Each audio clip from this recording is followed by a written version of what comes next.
What's going on, everybody? Happy Monday afternoon with my man Nades, one of the best in the MLB streets, rocking the Brewers cap, both in the same state of Wisconsin right now. Hope everything's going well, Nades. Big NFL draft this weekend in Green Bay. Super fun times over here. We got our man Nate D, Pot Stoner, Lyle, Little Neck, No Stop, Michael Peterson, Boss in chat. Appreciate everyone hanging out. All we ask, like button, subscribe button. Goes a long way. We very much appreciate it. As y'all can probably tell, my voice is cooked. Had a great weekend in Denver for a bachelor party. We're still here, though, with my man Nades. I'll lead the ship. He'll give the advice. Nades, 6-game slate on both sites. Only, we're showing SaberSim, so it has one team above 4.7 total or implied runs. When we go to the Stone, only one team above 4.5. Looking like a pretty low-scoring offensive slate. Some chalk around pitching a little bit. How we doing? Doing good, man. Doing good. Glad you made her back. That's not always the case in terms of bachelor parties. I mean, things can go south in a hurry, especially when yesterday was a little Easter, a little 420, a little all of the things out there in Colorado. So glad to see you back. Welcome back. Yeah, draft in town. I'm probably going to head up there Thursday and just check it out. Not too often do you have a draft come nearby you in general, and let alone my hometown team hosting it there. So I'll probably head up there, check it out, free to get in and things like that. I mean, you're going to pay a pretty penny in terms of parking and deal with traffic and all of that, but seems pretty fun to go check out. So I'll definitely do that. In terms of this game, the slate, 6-game slate, I think game theory is much more important on a 6-game slate, especially when it's pretty equivalent in terms of hitting conditions across the slate. There's no Coors Field, there's no Wrigley wind game, there's no wind blowing out in a good hitter's park, anything like that. So it's pretty equivalent in that regard. So I pay a lot more attention to ownership, whether it's right, wrong, indifferent. I know ownership is kind of a sore subject a lot of times in the MLB streets in general, but on a 6-game slate, when I know optimizers and things and the masses are going to go one way, I tend to be a little bit more on the tournament aspect of things and go another way, not just to do it, but with guys that I actually have faith in and believe in and think they can get there as well. So we'll talk through it the best we can, but pretty fun slate in general. Looking forward to kind of diving in here. Yeah, a couple things stood out right away. What you said, like ownership in baseball, it's one of the sports I care about at least usually in terms of stacking, but that's when there's like 9 games, 8 games, 10 games. And a lot of times, especially as the years go on and the weather kind of evens out, a lot of teams are in the same kind of spots. We've seen it some slates so far this year. This is a different one. 6 games, a lot less than we usually have. And there's one clear spot in the Braves. And then pitching, I think there's a handful of solid options, but then there's a handful that I couldn't imagine clicking the button. So just naturally, the player pool is already shrunken. Not a word. You guys know what I'm saying. It shrunk, pitching and hitting. So then you have to be a little more cognizant of what you do, how you build teams, etc. I'm still going to stack. I'm always going to stack. I would much rather play lower owned teams, get leverage, bottom the order, stuff like that, than just completely throw away the stacking. But it's definitely an interesting slate for sure. A couple other people came in, so let's say hi. Richie Smalls, what's going on? Pop Stoner, I did have to laugh with you. My mom and I actually talked about this yesterday, saying she cleaned the ceiling fan, so there can be no words about it, but this is the one. And yeah, you are talked about in my family now because of that day. So Little Neck, yeah, I appreciate it. You never know where you're going to get title from, but you'll always catch me here with the voice, without. I'll always be here breaking stuff down. Don's in here. What's going on? He likes Miami today. Metro Broom. Hey, it's been a minute. What's going on, Metro? Hope you're doing well. Anthony in here. Joey in here as well. Gang Green. What do you say? Switch the account to get a couple more likes? We appreciate that, Joey. You the man for that. Again, like button helps us out a ton. Subscribe button helps us out a ton. And again, if you're not a member at SHIPIT Nation, I do not know what you're doing. DGen 75 is still up. Golf's going on. MMA is going on. Big week in MMA this weekend. MLB, of course, in full force. And NBA playoffs have started. Shout out to our man Rio, the best in the business. We have Showdown stuff. 100K yesterday up top. Today, 100K in Showdown. Nobody else does Showdown content. You can see Rio does have a slate plan, or will at night, Monday through Saturday. NBA Showdown slate plan. Big boy prizes. They only get bigger as the years go on, or as the games go on. So definitely check that out. Even though it's playoffs, it is not over. DGen 75, $75 off from your first, usually $99 content SaberSim. Take off 75, less than $1 a day. Absolutely cannot beat that. Again, we are sharing SaberSim right here. Nades, I have talked enough.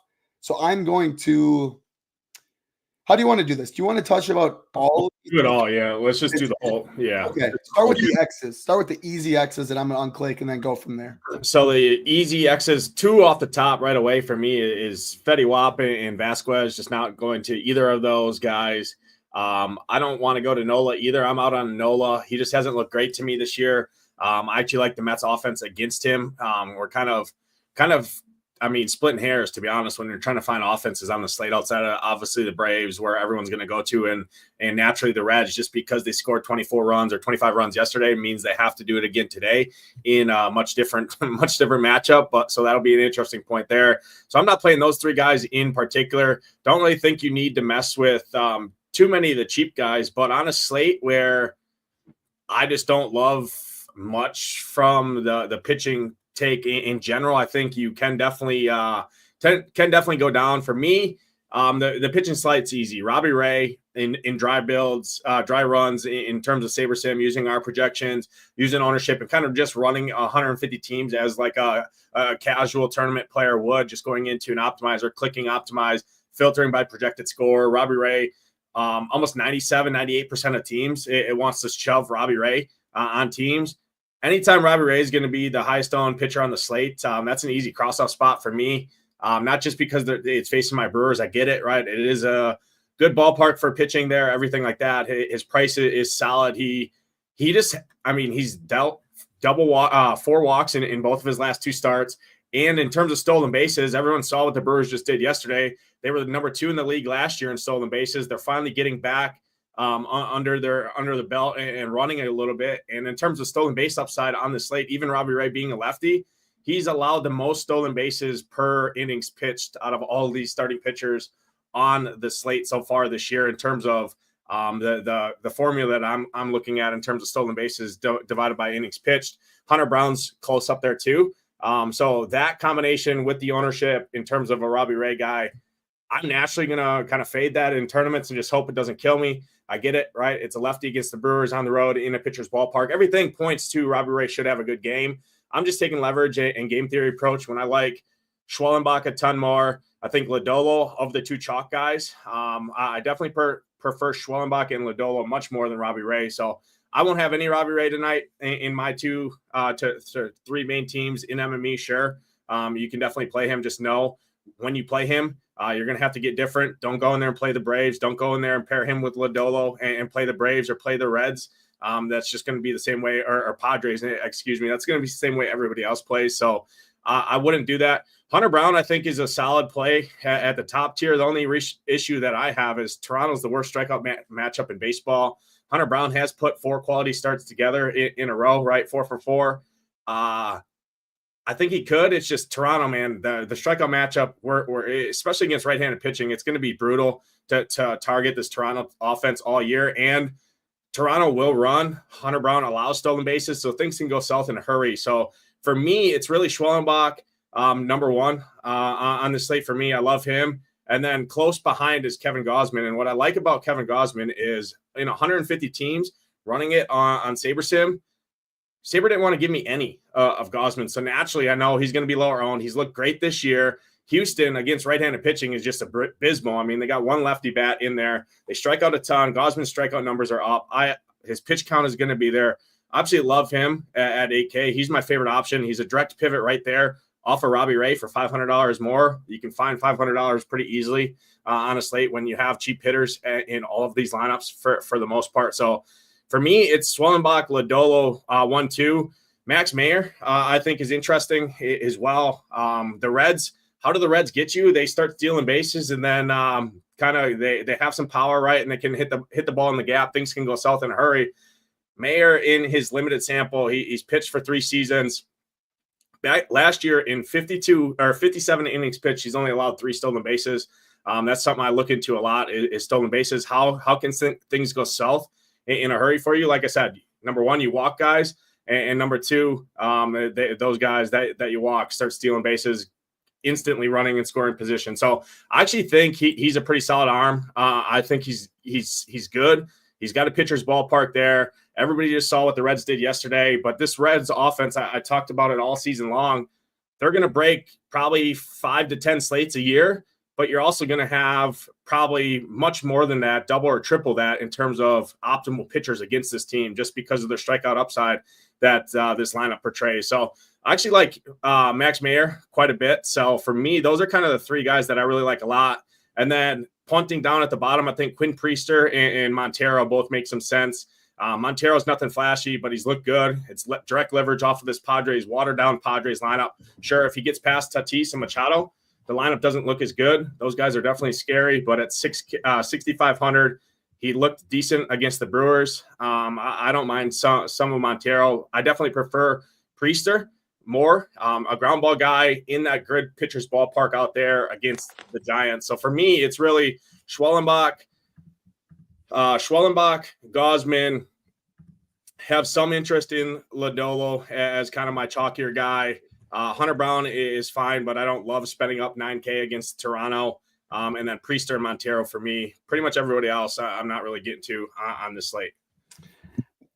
So no Tyler McGill. I'm going to X him out. What do you so what I did so far when Nate's talking, Schwellbach's favorites projected at 27. To be honest, I wouldn't be surprised if this was like 34.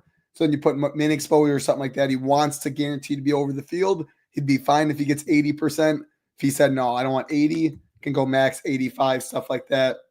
He didn't love Hunter Brown. He liked Lodolo, Gausman a lot more as top three.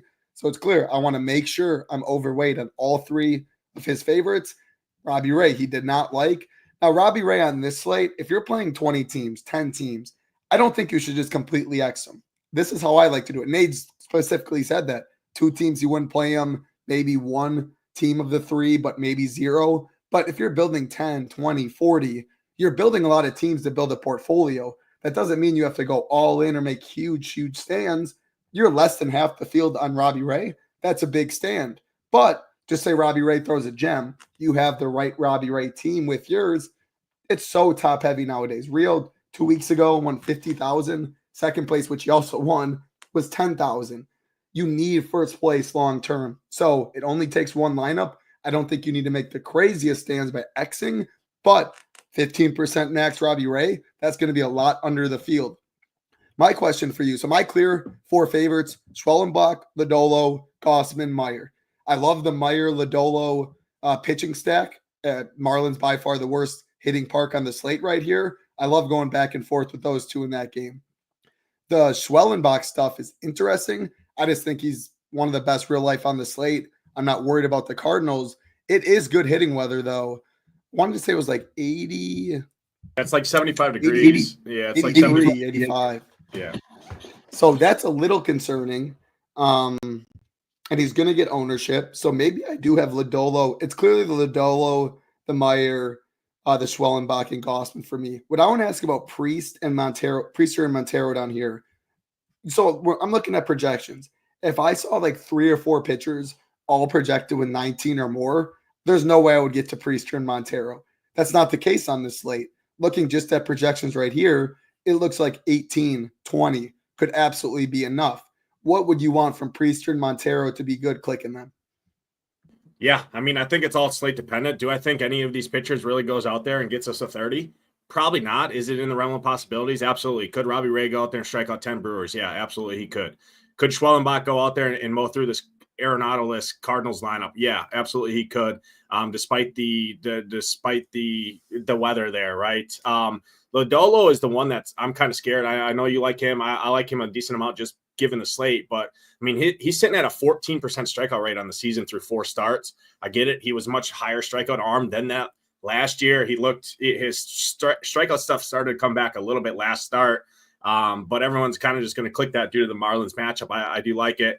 For me, I mean, Priester, I think, can go out there, and if he gets you 12 to 15, I think that's plenty at his 6K, his 6,600 price point. It allows you to spend up for some of these big bats that you can definitely fit, right? You got Tatis, you got Machado, you got Ellie De La Cruz, right? You got the expensive Brewers on this slate, whether you like them or not. You got the expensive Mets and the Phillies offenses both there in that same game. So I think Quinn Priester, being a ground ball guy, really kind of gets hit from lefties, and the bulk of the Giants' power comes from the right side where he's got a strong ground ball lean. So I think Priester is a pretty solid play. He's looked good so far this year. It's a good pitcher's park. If they can get us 12 to 15, I think that's plenty on this slate. And they could get away. You could get away with less than that, depending on what these top end arms do. Because like you said, right, the highest projected pitcher on the slate right now is sitting at 16 fantasy points, right, at 9,500. I mean, Priester's $3,000 cheaper than that. And so it's kind of nature of the slate. I just don't see a must-have really on the slate in terms of a pitcher. The closest guy I think to that would be Schwellenbach, in my opinion. But again, I don't think he's going to go out there and get us 30 points like we had many slates this year where pitching has just been absolutely loaded. Absolutely. And I think there's a couple things besides just projection that can tell you that. Like when you have an ace on the mound, DeGrom from 3 years ago, you're getting a 3.1 team total, implied run total for the opposite side, 3.3, 3.4. Doesn't even have to be DeGrom, just sometimes in awful weather with a bad lineup like the White Sox pitching a solid, and Aaron Nola, you see 3-1, 3-2s. You see right here, nothing on Saberson below 3.8. So right away, that shows me no complete ace of a pitcher. Second, I go to the K props, which I always like to look at. No K prop is above 5.5 today. And the highest at 5.5 is Aaron Nola at minus 130 on the under. A couple other ones. Schwellenbach, 5.5, minus 115 on the over. Robbie Ray, 5.5, minus 120 on the over. Then there's Hunter Brown at 5. Hunter Brown and Tyler McGill, 5.5, but juice on the under at minus 160. And this is where it comes back to, like you're talking the Dolo, the K's being down 4.5, minus 175 on the over. He gets me 5 Ks, which is projected like 5.2 or whatever that is. I'm good with that. And again, you look at it, Marlins implied for some of the lowest on the slate. And then we're going to pull up the Stone in a second here, talk bats. We always have our pitcher rankings. We have everything on the Stone. The Dolo grades out number 2 right now. Mayer grades out number 4. I like to look at that stuff. Again, the hitter's park or the pitching park. I really like those two. That'd be my 2 favorites. Lodolo, Meyer there. I like Gossman. I like Schwellenbach. I would definitely cap myself, Priester, Montero. I'm with you. I'm completely riding you on the Robbie Ray stuff you were talking about earlier in Discord. He's got ownership when it's chalk Robbie Ray, or at least higher owned Robbie Ray. I'm totally good getting away or getting underweight there. And then, yeah, Hunter Brown, he's just in between 3 pitchers that I do like a bit. Don't love picking on Toronto. So it's clear. One, to be honest, if I was playing 10 teams, I would keep Hunter Brown in 5.5 K prop juice on the under, but I don't love it. I would take out these 2. I would play 7.5. I would just hope that some of these guys, 2 of these guys get me 18 plus, where I just don't see that with Priester, Montero. Granted, with all that said, Priester got you a 20 piece last time. So wrapping it up for me, if I had to narrow it down, I would take these 2 out. I'd keep Ray capped. I would keep Hunter Brown capped. And I would have Schwellenbach, Lodolo, Gossman, Meyer, at least one of them, which you can also make a rule, add new rule, at least one manual. Here you go. Here, let me go slower. Rules, add new rule, method, you change the manual, use at least one, and you can go no more exactly. And I would edit player, and you have to click over here. I'd go Schwellenbach, Lodolo, Gossman, Meyer. If neither of these 4 are on the optimal, I just wouldn't win. That's what I would do with 10 teams or less today. Nades, wrap up pitching for us, and we'll talk some bats. Yeah, I agree with you there. Another thing, too, for that game in Miami, there's 15-mile-an-hour winds blowing in there, too, as well, which definitely helps boost both the pitchers. Definitely prefer Mayer in that game. We already talked enough about that. But looking at additional, too, right, what I'm looking at, I use Ballpark Pal quite a bit. I'm glad they finally put it behind a paywall out there. I mean, there's 3 guys on the slate that are getting decently juiced to earn a quality start. Hunter Brown, Gossman, and Schwellenbach are the only 3 on this entire slate that are getting that are favorites to get a quality start. Right, go 5. What is it, 6 innings? Right, to earn that quality start. So if you look right there, especially on FanDuel, where you do get those extra points for that quality start, I would probably limit it to those 3 where it's only a 1 pitcher site. Hunter Brown, Gossman, and Schwellenbach. Personally, I like all 3. Those are 3. Probably my 3 top pitchers when I'm looking at the slate, just given it. And then Mayer and Lodolo would be right there, 4 and 5 for me. Personally, Hunter Brown's the least favorite of those 3 just due to the matchup with Toronto. I love it. Now, Great stuff, Nades. FanDuel does include quality start. Quality start's important on FanDuel. Like you said, it is 6 innings or more to get the quality with 3 earned runs or less. So what you just said, those 3 being favorited, I wouldn't play Priester on FanDuel, Montero on FanDuel. 2 pitching site with DraftKings when the pricing spread out more. That's the stuff when you can get to those cheap guys that you hope for 14, etc. And I see a couple people coming in here for the draft title. I am in Wisconsin for the draft. Yeah, my voice, I keep trying to yell just so you guys can hear me. It's going to be cooked after the show, but I was at a bachelor party in Denver this weekend, so that's why I sound like this. But let's go to bats, big nades. Again, appreciate all 82 of you hanging out live with us. And again, this is the stone we are showing right here. We just went SaberSim, our partner optimizer, by far the best in the business. You can see the options up here. Core, starter, ultimate, core package. You get 150 lineups. Being able to build 250 with SaberSim for $30 more. You do get SaberSim's projection and ownership. Allows you to average it from our SHIPIT Nation like we just did. And you get it for sports that we don't offer it. And you get contest flashback, a very elite, powerful tool to see what the pros are doing in the industry.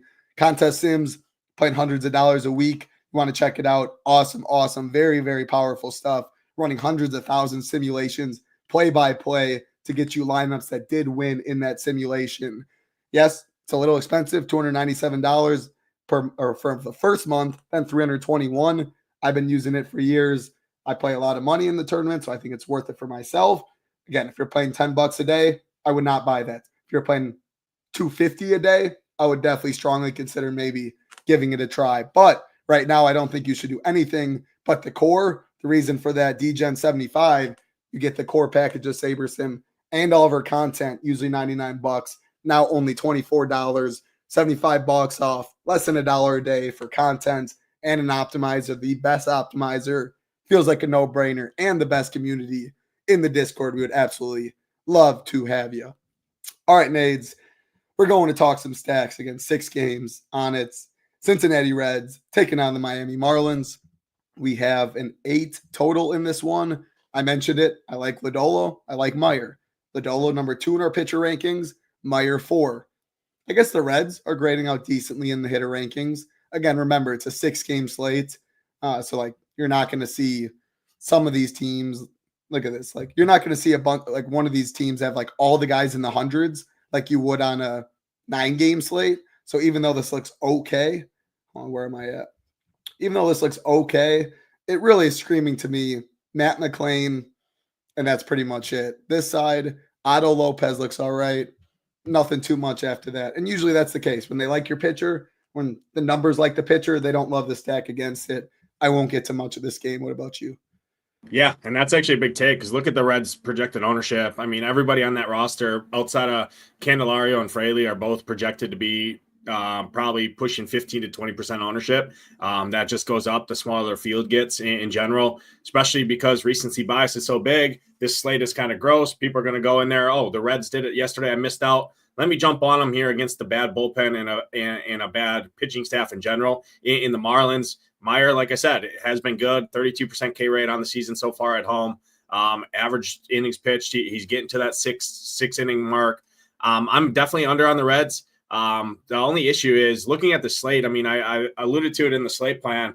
A lot of these stacks tonight, I don't like stacking against bad bullpen or good bullpens. Excuse me. A lot of these bullpens are really good. I mean, the Padres best in baseball, Mets second best in baseball, Giants third best in baseball, Toronto fourth best in baseball, Detroit fifth best in baseball.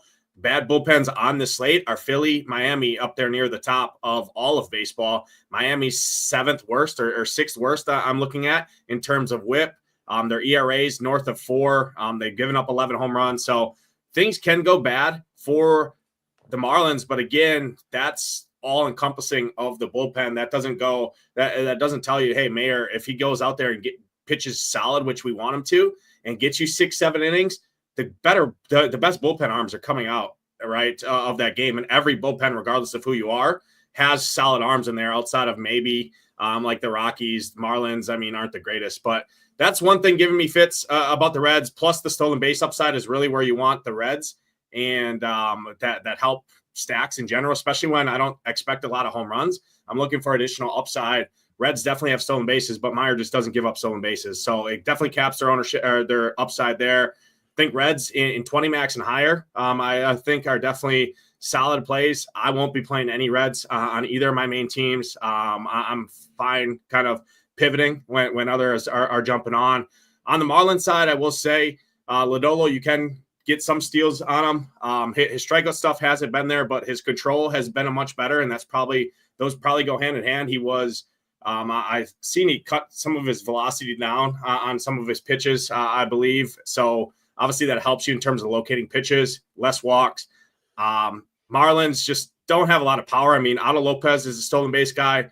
The only guys I'd really look at are Edwards, Norby, Otto Lopez, Dane, Myers, and Sanchez. Those are the only 5 guys I would look at. I'm not full 5-man stack in the Marlins, but the leverage aspect against Lodolo, I'm looking for stolen base guys. The Marlins will run. You can run a little bit on Lodolo, even being a lefty. Trevino just isn't going to throw many out. So Edwards, Norby, Dane, Myers, Sanchez, Lopez are kind of the only guys I'm looking at there.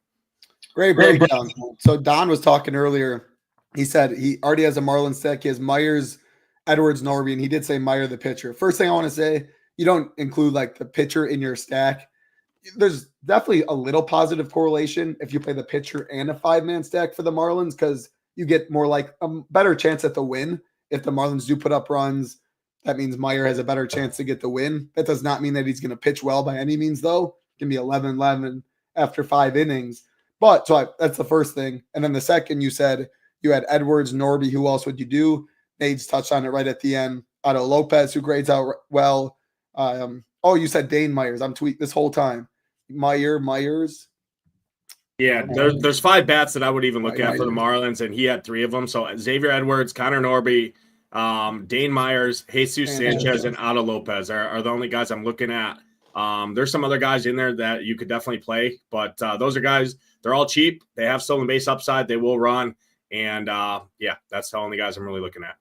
Yeah, I mean, you can't even play 2 of the 9 guys in the lineup. Ronnie Simone, now Justin Ramirez, both not even in the DK player pool, as you can see right here. So makes the stack. It's still going to be low owned, which is good, but it's harder to get different within the Marlins stacks, which honestly makes me like it even less since I didn't like it anyway. Rio, what's going on? Takedown, what is going on? Say hi to my man Jake. Richard's talking about the bullpen. So 1 game down, don't like it for bats, definitely like it for pitching. Then we go to the second game, which I didn't like for pitching. Randy Vasquez taking on Keter Montero, Tigers and the Padres. We are looking at 8.5 total in this one, -118 on the under. And the Tigers -148 favorites, Padres +124. If I don't like any pitchers in it, or at least not much interest, usually I'd have some interest in the bats. You liked Montero a little bit. You did not like Randy Vasquez. So that tells me Tigers got to be one of the top stacks. Torkelson's playing good baseball. I will say, though, my man Fernando Tatis, one of the hottest hitters in baseball right now. I think he's a very, very strong option. Yes, he's going to get some ownership, it's showing, but grades out well in the hitter rankings. This is a game I'm going to get some of both sides. What about you? Yeah, I'm with it. I definitely prefer the Detroit side just from what I'm seeing optimizers give me. They want to slam these Padres. One note why it gives Montero a little boost is Arias had a really, really bad collision. He's definitely not going to be in that lineup there. Hopefully everything's working out with him. Got stretchered off the field yesterday. So I know we have him in here. We kind of just put the projected lineups that they're baseline lineups in the sheet until they're confirmed. That's obviously noted on there, and you see it as projected. It came out. You want me to read the lineup for you? Yeah, Arias isn't in there, is he? No, you're 100% right. Tati, yeah, and like you said, like it's based on, it's all numbers. It's not that us watching the game and having to do, like, it's when it comes out in baseball, it will. So Tatis, Gavin Sheets in the 2-hole, Machado 3, Bogarts 4, Ornelas 5. Then they got Gonzalez, Iglesias, Wade, Maldonado. So Diaz isn't even catching. Yeah, so that lineup's brutal. I mean, for me, it's Padres mini stacks only. Tatis, Machado, Sheets, and those are really the only 3 guys I want. I mean, Bogarts has just been abysmal. I mean, he's horrendous, even dating back to last year. I mean, the dude hits for no power, especially against righties. I mean, a 121 ISO. He doesn't strike out. This entire lineup doesn't really strike out, so I get it. in terms of a stack. And when a slate like this, right, where I just don't expect a ton of home runs, I don't expect a ton of offense in general, slight boost, but at their ownership, I mean, it's really Tatis, Machado, Sheets are the main guys I'm interested in. Montero should be able, if he can navigate those three bats, I think he can have a good outing at 6,500. There is definitely downside for sure. I definitely prefer Priester, like I said, but that lineup is just brutal. I mean, Padres, Arias on the shelf, right? Cronenworth on the shelf. I mean, Jackson Merrill on the shelf. This lineup is just not the same as it was to start the year. On the Tigers side, though, I definitely have interest. Vasquez, the lowest strikeout guy in the entire league. I mean, 7% strikeout rate. I think, any of us could go out there and maybe, no, probably that's stretching a little bit there, but he's brutal. I mean, he's brutal. Tigers, Riley Green, love him. Torkelson. I like the lefties a lot here. Picking on the splits of Vasquez. I mean, a 2.3 strikeout rate to lefties, which is even worse. He does have where he has any strikeout metrics is against right-handed batters. It's still well below league average there. So obviously add them all to stacks there. But looking at current and last season numbers, definitely want lefties more against him. Doesn't allow a ton of fly balls, but he's not a great ground ball guy in general either. So I like the Detroit guys quite a bit. It's just a matter of the slate. They're not one of my favorite stacks, but Riley Green, Torkelson, all the lefties. Colt Keith's a good value there. I like them more as fillers, and you could definitely five-man them with the top half. They look pretty good. Dingler, Green, Torkelson, McKinstry, Carpenter. Glaber's look pretty good this year as well. They all rank pretty good in our hitter rankings. None of them are in triple digits. So I like it against a bad starter. The only downfall I have is the Padres bullpen is just nails after Vasquez, and Vasquez isn't going to pitch long. The only hope you have is the Tigers jump on him early, and the worse arms of the pen come out instead of they're good guys. But just for a frame of reference, their ERA on the season is a 1.57 with a 0.92 whip, which if you don't know what whip is out there, it's walks, hits per inning. That's not very good, less than one, right, out there. So it's going to be tough to really get there. That's why I prefer more as a mini stack. Padres bullpen is just by far the best in baseball. Yeah, that all makes a lot of sense. Again, Gavin Sheets moved up to the 2-hole. Bogarts went up 1. The big difference was, I just had his name. What's he in the player pool? A rookie, yeah, the young guy. Ornelas. Yeah, or Jerry starts with a J. Ornelas. Yeah, Tirso Ornelas. He is min price at 2K, been in the 5-hole. So in Padres stacks, I definitely expect him to get a good amount of love. Not that we love the Padres stacks anyway. Tatis feels like he's seeing the ball. When guys are this hot and they got to overspend at 6K, he looks very strong. Gavin Sheets has pop 2, platoon advantage. 1, 2, 3 is how I prefer Padres. And again, mainly mini stacks. I don't want full ones. I'm just looking at Ornelas. Last year in AAA, he had 23 home runs. He had a batting average of 297. So, he looks pretty solid in general. Contact, a little bit of a power, only had 7 stolen bases. So he's more kind of a contact power guy from what I'm seeing. But at 2K, it definitely makes some sense. And, he had a career average last year in 548 plate appearances for almost a 300 averages. Pretty good. Solid. Yeah, that's pretty damn solid. Yeah, for 2K. So, yeah, that's definitely very well might be a cash play. Again, if you want all the cash content, right now we change it in MLB slate plan. You can get DraftKings 5 core plays, half the lineup, FanDuel 4. You could check that out. Min price could help a lot. But so pretty much 1 through 5 Padres I'm good with. Tigers, you're scaring me with this bullpen though. Because they're not going to let him or Vasquez go if he's getting beat up a little bit early. They're just not going to extend him. They're going to want to get the and I think there's some pinch hit concerns too with the Tigers. Definitely. Who's the most? I haven't looked at the Padres bullpen, but I have to believe, especially with that ERA and stuff, that they have some lefties out of there. I'd be worried on some of these guys like Colt Keith, a Trey Sweeney. Creedler's probably fine that he's in there against a righty. I'd stick to the top guys. I'd stick to Torres, Carpenter, McKinstry, Torkelson, Riley Green, Dingler, those guys. The last 3 guys have a little bit, definitely Keith and Sweeney for sure, pinch hit concerns. Yeah, I was gonna at first when you were talking about like Javi Baez, I almost never play that dude. But when Vasquez doesn't strike out anybody, that's when I want to play Javi Baez. But the problem is, feels like 2 at bats max against this guy, and then you're getting 0 points the rest of the game. So probably 1 through 6 for the Tigers for me as well. All right, enough time spent on that game, but 2 pitchers we didn't like, so 2 offenses we do have some interest in. Let's get to this next one. You were chirping Aaron Nola. You didn't have interest in Nola. You said you had interest in some Mets. So New York Mets, Philadelphia Phillies, Nola and Tyler McGill on the mound. 8 total, minus 118 on the under. The Mets minus 142 favorites. So it's no secret to ever. I mean, the Mets are a good team, good offense, but Aaron Nola being a dog and the Mets applied for almost 4.3 runs against them shows Nola not off to his best start. Man, it's the lefties that you want against Nola. It's clear as day. You're shaking your head. You like the Mets earlier. I'll just throw it right to you. I have interest with you in the Mets lefties, though. Yeah, so I will say Nola could definitely be the highest scoring pitcher on the slate just with strikeout stuff alone. I don't think he's quite right. We've seen that with quite a few of these pitchers so far to start the year. There's some stuff to that. Looking over the last 30 days, Nola, K rates are sitting about league average to lefties. I mean, a little bit above. League average is right around 23%. He's sitting right around that 24, 25 range, so nothing crazy. But 11% walk rate to lefties. This lineup is patient, especially these lefty hitters.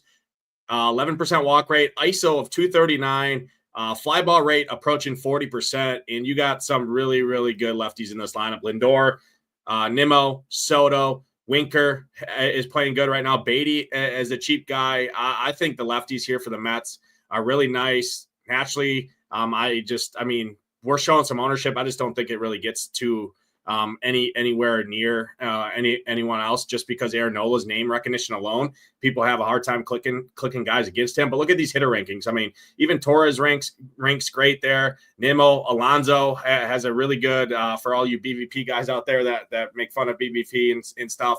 I just like to bring it up because I know that's a hot topic in baseball. Alonso has fared pretty well against Nola, Soto, Lindor. I mean, this lineup is good. They're good hitters, and you got cheap guys to make the stack work at the back half. A guy like Brett Beatty, where you can play at second base and third base, which are 2 overall weak positions in general outside of the very top tier. The mid-tier at those positions is pretty weak, so I like punting there. I like it. Looking at the Phillies bullpen as well, they're right there next to the Angels, which we know how that goes. 5.81 ERA, 1.55 whip, 11 home runs given up on the year, 27 walks, and just 67 strikeouts. So Mets are probably my favorite stack of the night, given everything. I get it. Don't love stacking against Nola, but it's more the bullpen behind him, and they have the lefty power at the top to knock Nola around early. So I like it. On the Phillies side as well, Phillies will definitely steal bags. They were red hot all weekend. I still think it's a pretty solid spot here as well to play some of the Phillies. They're going to be super low owned. I know McGill has been solid. Doesn't allow a ton of power, more of a ground ball guy. So it'd be the fly ball guys for the Phillies: Schwarber, Harper, Kepler, Castellanos, Stott are guys I'm kind of looking at. Turner is fine as well because if he gets on, he's going to run. Stott's going to run a ton. So I think both sides of this game are definitely 2 of the better offenses on the slate for sure. Definitely prefer the Mets side. And then, the top of the lineup for the Phillies is the main focus. Yeah, obviously Harper stands out a lot in this game on the Phillies side. Number 2 in the hitter rankings. McGill gives it up a little more against left side of the plate. Did you see, rest in peace to the Pope? I don't know if you saw it pass, but the only reason I bring that up on this is the Castellanos. His bet, or he is like 3 times more bet to hit a home run on BetMGM or some insane number because of like the distraction and then Castellanos to left field. People are hammering Cassie today. That doesn't have anything to do really about DFS or any of this. I just didn't know if you saw that. I found it really interesting. And he actually does grade out pretty well. He grades out pretty well. Yeah, I mean, both of these offenses grade pretty good in our pitcher rankings. I mean, they're decent in the pitcher rankings as well, but it's just that relative to the slate. I mean, the Phillies are swinging a good bat right now. I like them, and I definitely love the Mets personally. Just attacking that bullpen too. Looking at the only thing that gives me worry is the Mets bullpen is second in terms of WHIP right behind the Padres that's sitting at an even one. Only 4 home runs given up, 89 strikeouts, only 27 walks. So that's why I definitely prefer the Mets side of things in terms of bats. But the Phillies top guys, I mean, have enough power to hit it out of any park against anyone. Schwarber, Harper, Turner, Stott, those guys can get there and steal the bases. So that's kind of the reasoning for that. Yeah, no, someone said game stack. This was definitely by far one of my favorites, and I prefer this to the last Tigers Padres game if having to choose. Very similar spots in terms of run totals. It's an over of 8. The unders. It is cold in Citi Field, but there is 12 double-digit wind blowing out to left field. So that is a slight boost. I get it. It's cold, but there's really not anywhere outside of Atlanta that it's really warm. The other warm spots was in Miami, terrible ballpark, and 15-mile-an-hour winds blowing in. So there is a slight boost out to left field. Maybe one of those balls carries as well there. So I know we wanted lefties, but again, I think it's decent. For sure. And with that being said, looking at the righties, Pete Alonso grades out very well. Torrens, which was an absolute shock to me. So again, still do prefer the lefties. The hitter rankings aren't like end all be all. It's not just what you have to follow. It's part of the process I use, but Matt's by far standing out as one of the best 5-man stacks on the slate. And with all this, like you said, to this slate, 6 games, besides the Braves, there's not one other team I'd get overly excited to stack on a normal 9 or 10 game slate. So everyone's working with the same thing. You haven't heard me once say one of these teams I expect to put up a crooked number, which I always mean like 10 plus. I don't expect that today. And if it is, I think it's the Braves. So we'll go right to it. Most definitely the chalk on the slate. Atlanta Braves and the St. Louis Cardinals. Spencer Schwallenbach, Eric Fetty on the mound. This is the highest over-under on the slate, 8.5. And some juice on the over at -115. Braves big favorites at -205. I mean, Eric Fetty's just not good, period. In terms of Schwallenbach, you definitely prefer the lefties. And with that being said, I do have a little interest in some of these Cardinals lefties because I said it earlier, I think Schwallenbach's ownership is higher than projected. I think Schwallenbach and the Braves will be played together. He gives it up more against the lefties. You look at it, lefty, righty, lefty, righty, lefty, righty, lefty, righty, lefty. I love that. 5 lefties in the lineup. They spread it out. And some of these lefties, Brandon Donovan, Lars Nootbaar, Burleson, these guys got some pop. So more mini stacks for sure. But against one of the chalkiest pitchers, guaranteed 9th inning at bats, great hitting weather. I got some interest in the Cardinals. On the slate, I do want some leverage. I know Braves are chalky, but I mean, man, Eric Fetty is garbage. The hitting weather's great. The lineup's good. It makes sense. So I'll let you take it away, though. Is it too highly owned? What are you going to do with this game? Yeah, I'll start with the Cardinal side. Schwallenbach, you are 100% right. His strikeout stuff is right around league average to both sides of the plate, but he just doesn't walk anyone. Massive ground ball guy to righties, 71% to righties. Where that drops is against lefties. I mean, he's got a 30. His ground ball rate and fly ball rate are the same to lefties. The main 3 I would focus on are number 1, Nootbaar, Burleson, and Donovan. Those 3. Gorman has a lot of power, but he also has a ton of strikeout risk to come along with that. Same thing with Victor Scott. So it's really mini stack for me, 1, 3, 5, Burleson, Donovan, and Nootbaar. Nice leverage there. Maybe in that type of build, you pivot to Hunter Brown, right? Who's in that same tier, going to be low owned. We didn't like picking on Toronto, but again, that's just the nature of this pitching slate. Brown's going to be low owned. Again, he has 4 quality starts in a row, and you're already leveraging the Schwallenbach. If it's not Schwallenbach, well, you got the 3 best Cardinals hitters against him and the pitcher in the same tier as him. So I like that from a game theory perspective. I like those 3 hitters. And then on the Atlanta side, I mean, I'm not worried about the ownership. The only thing I would say is don't go in there and play the Braves with Robbie Ray, Lodolo, and Schwallenbach. Pivot one of those 3, even 2 of those 3, personally. I would play the Braves with like a Kevin Gausman, Max Mayer, or something like that, a combination like that. That's just not going to get there because Schwallenbach, I agree with you, his ownership's going to come up. A lot of people are going to pair him with the Braves, at least from what I'm seeing. So Braves, all in play. I mean, looking at the Cardinals bullpen, they're right next to the Rockies so far to start the year. 4.64 ERA, 1.38 WHIP. They have only allowed 6 home runs, which is a little little scary. A lot of that is probably to do with the park that they do play in.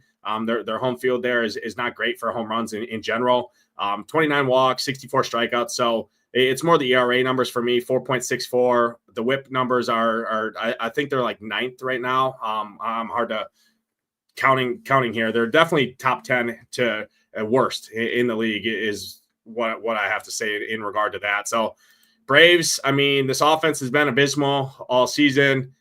This is a spot. Fetty's just not any good. Bad bullpen behind him. Good weather, good park. They're at home. Alex Verdugo is a cash game staple. Lock him in, 3,300 bat and leadoff. You want lefties in general against Fetty Wap. Verdugo looked pretty solid to come here, and I think he has some stuff to prove as well. He got lowballed pretty for I think Hamwich would say that's probably for a good reason, right? He hates Alex Verdugo, but he didn't get lowballed pretty bad in the offseason. So maybe he's got a little spite, a little something to prove here, bat and leadoff for the Braves. So Verdugo, great option. The righties are great. I prefer the lefties, Verdugo, Olsen, Albies, Michael Harris. Don't forget about my boy Jared Kelenic, Wisconsin boy down there. That dude can mash. He can steal bases as well. And then add in the power righties of Austin Riley, Ozuna, who can hit any pitcher. Braves by far and away the top stack of the board. And ownership projections right now are putting them neck and neck, actually a little bit behind Cincinnati or the Reds, which I definitely like, and definitely behind the Padres in terms of projected ownership too. So I'd be well overweight on the Braves, well underweight on the Padres, and in the Reds is kind of how I'd look at it. Yeah, I was a little I think we could be. I think we are a little light on Braves stuff, but I was surprised when running stuff, when looking at optimals on SaberSim, my own stuff. The Braves dry runs are not. I mean, dry runs they're not really getting slammed in optimizers, and that drives majority of the ownership in every sport that you play. Right, optimizers drive the industry right now. So they're not really getting slammed like the Reds and the Padres are. So I tend to believe it does hold kind of true here. And I like that even more.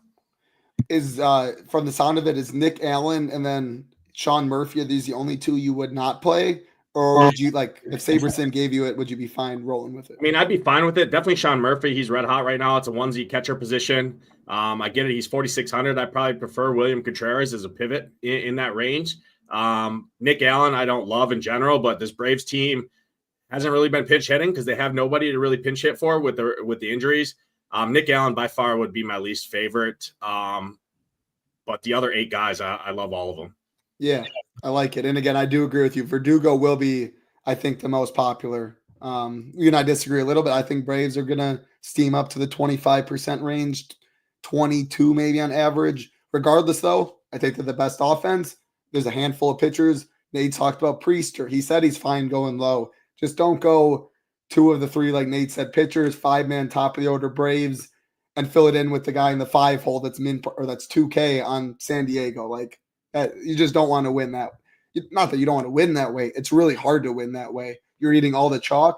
Other people eat chalk too, so you need all your chalk to be right. Even if you just missed 2 spots, well, you played the chalkiest team ever. Someone's going to have probably the pivot off of it, especially on a 6-game slate. So that's all I got to say there. And you and I agree on the Lars, the Donovans, the Burlesons of the world as direct leverage.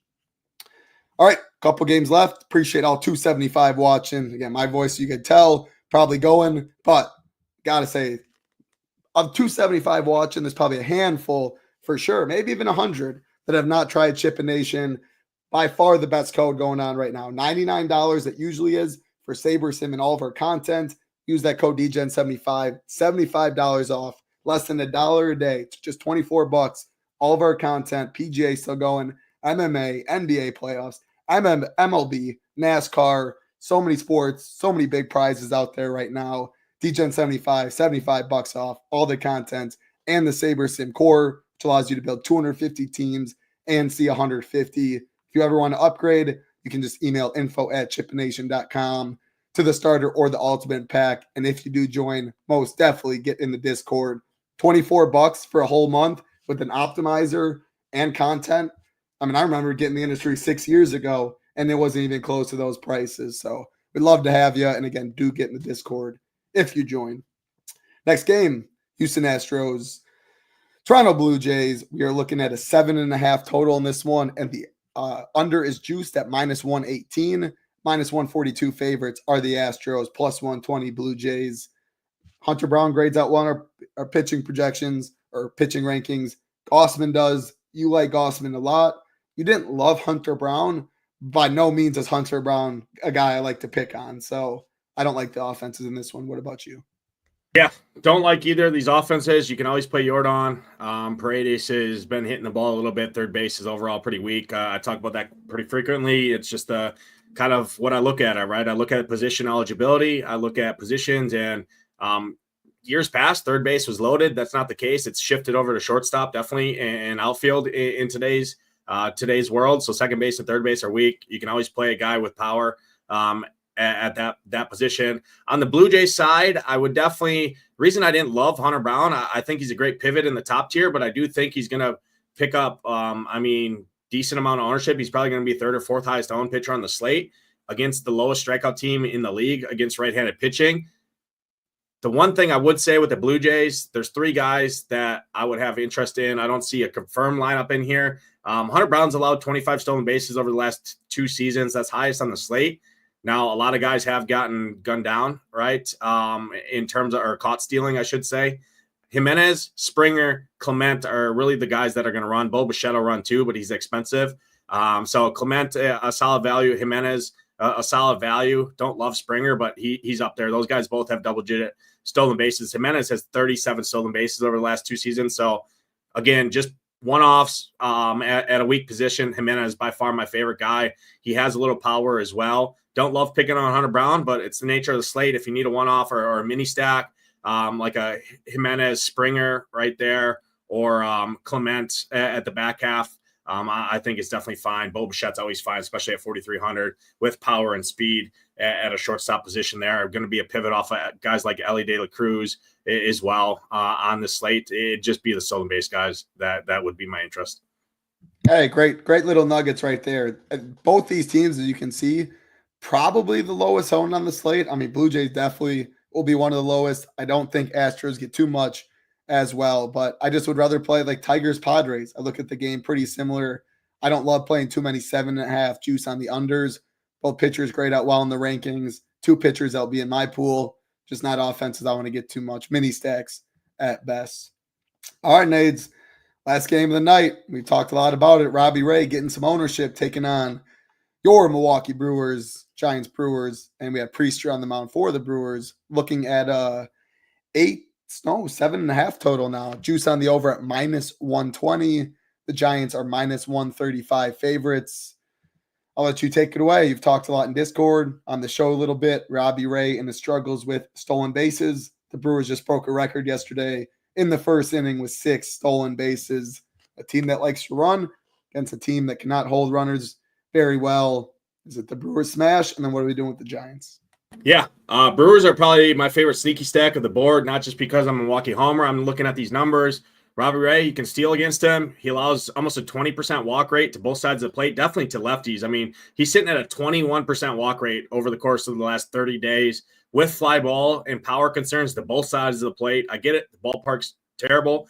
But, I mean, anytime you're a 40% or higher fly ball guy, Hoskins, Ortiz, Yelich, Contreras and Churio are the main guys that hit lefties pretty solid.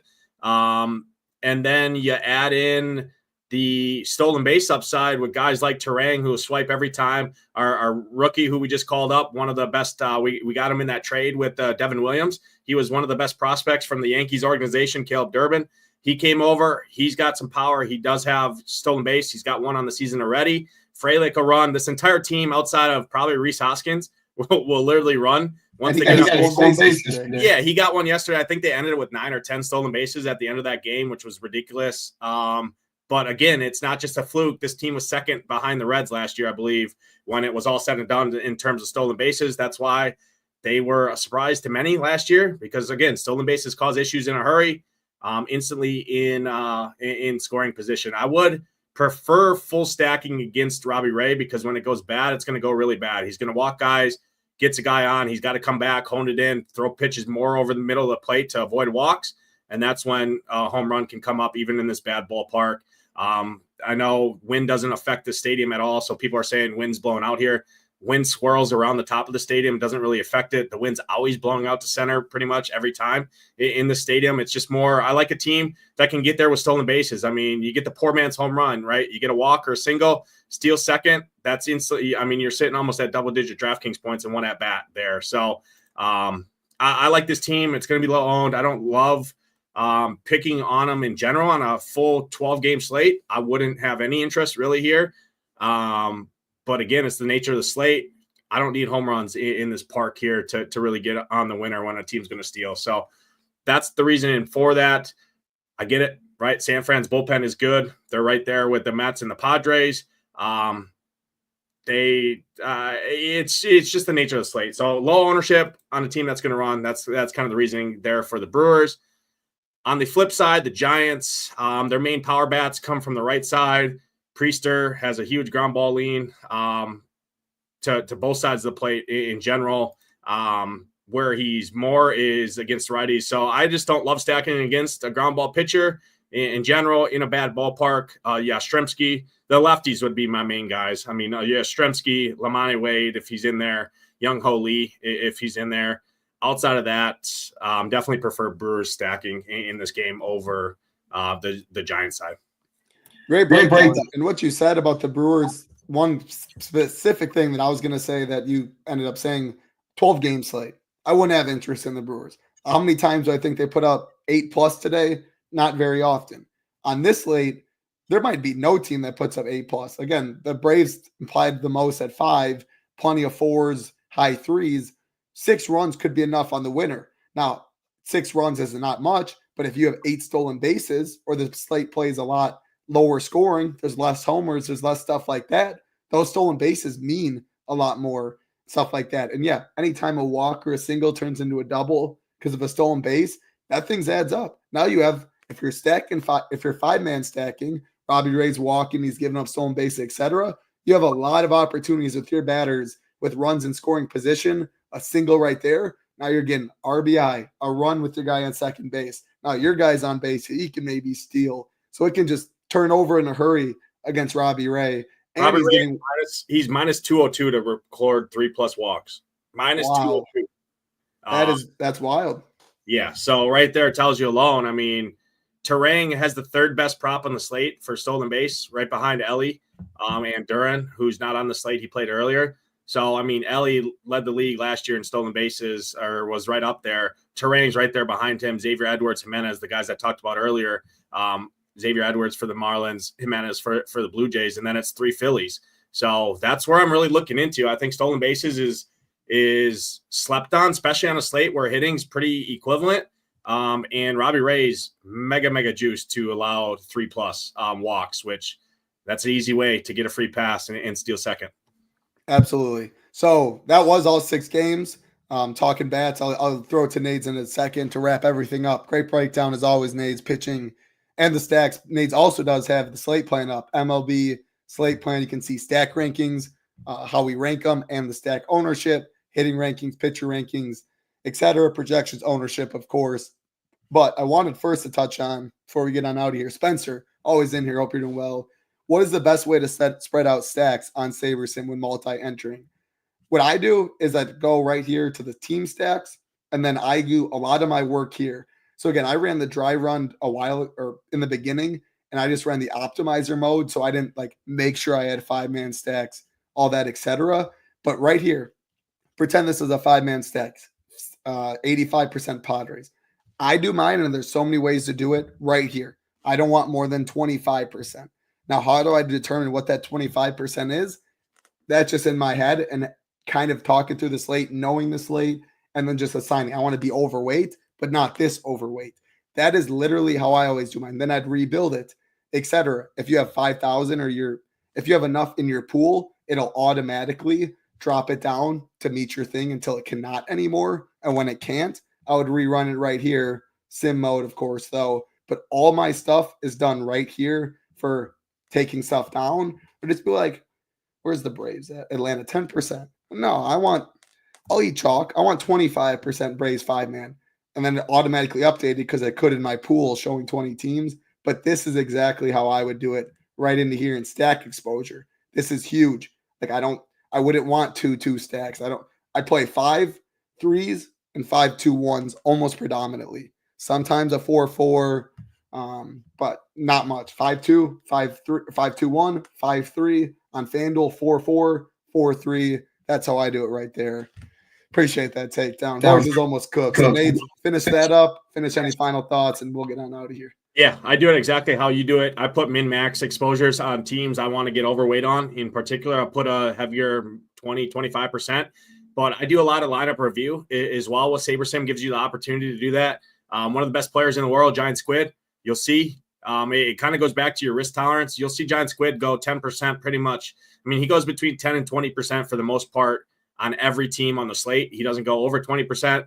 He stacks everybody, spreads it out, right, and just hopes to hit that combination. He's won 6 or 7, 8 million makers. There's probably a reason to that. So I like to study a lot of the best players in terms of MME. I'm not a huge MME guy. I'm trying to work on that. Not right, wrong, indifferent. Obviously, everybody has their own process, but I try and at least see what some of the other better players that do this full time and play every single slate, every sport, and what they kind of do. SaberSim gives you the opportunity to that. And then I'm with you. I only allow 5-3, 5-2 stacks predominantly. On this slate, I would probably include a 4-3 and a 4-4 just because of the way the slate is constructed with these teams. But a lot of people say, well, this slate is kind of wild. There's not really a must-play spot. Let me just go in and start playing 2- and 3-man stacks of like 4 teams. That's, I think, the wrong way to play because there is going to be a team that you're going to need 5 hitters from on the slate, in my opinion.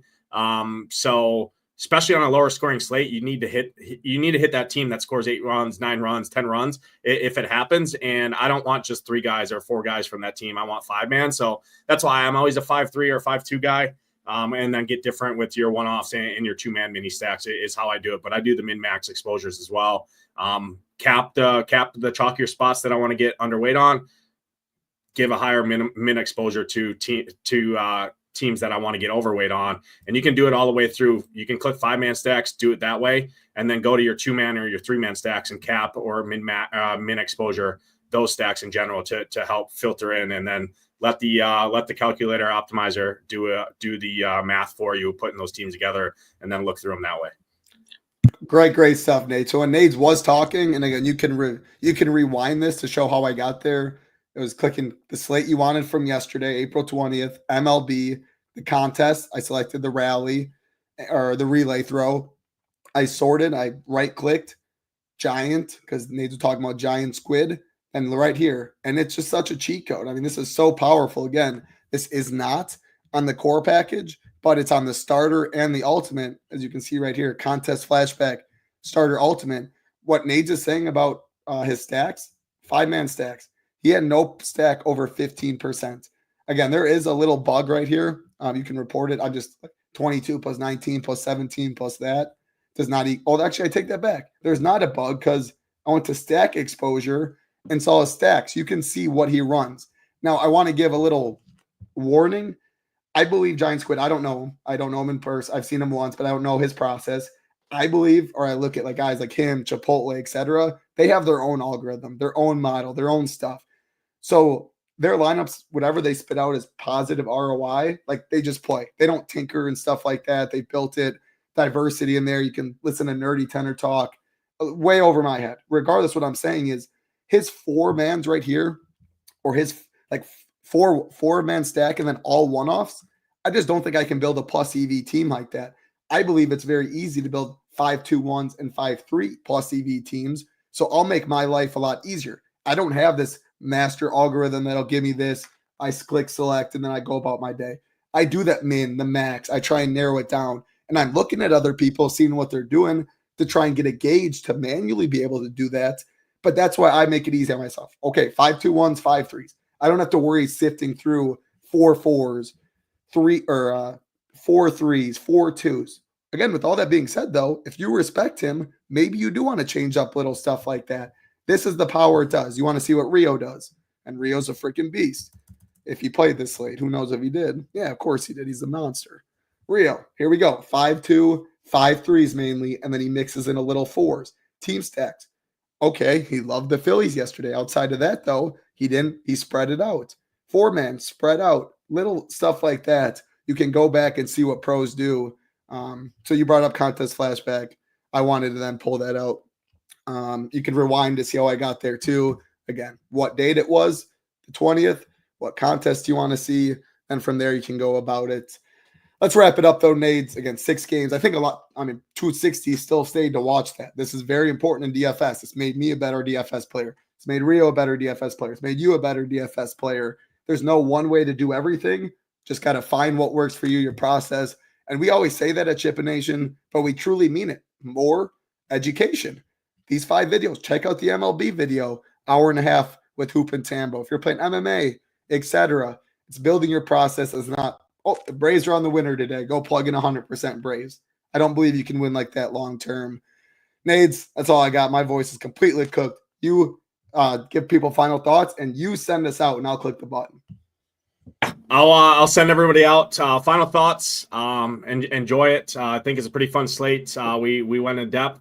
Spent a little bit more time on roster construction, game theory, being a smaller slate where it plays more attention to. I'll send the people off. My favorite pitcher on the slate is Kevin Gausman. My favorite 5-man stack on the slate is the Mets. Francisco Lindor is following up after his walk-off home run. He hits another one here tonight. Appreciate everyone tuning in. Hit that like button. Hit that subscribe button. Helps us out a ton. Slate plans live over at SHIPIT Nation. If you're not a member yet, not sure what you're doing, code DGEN75 gets you $75 off the first month, $24 for the first month. Check us out. Get in there. You don't need to spend a weekly package, $24.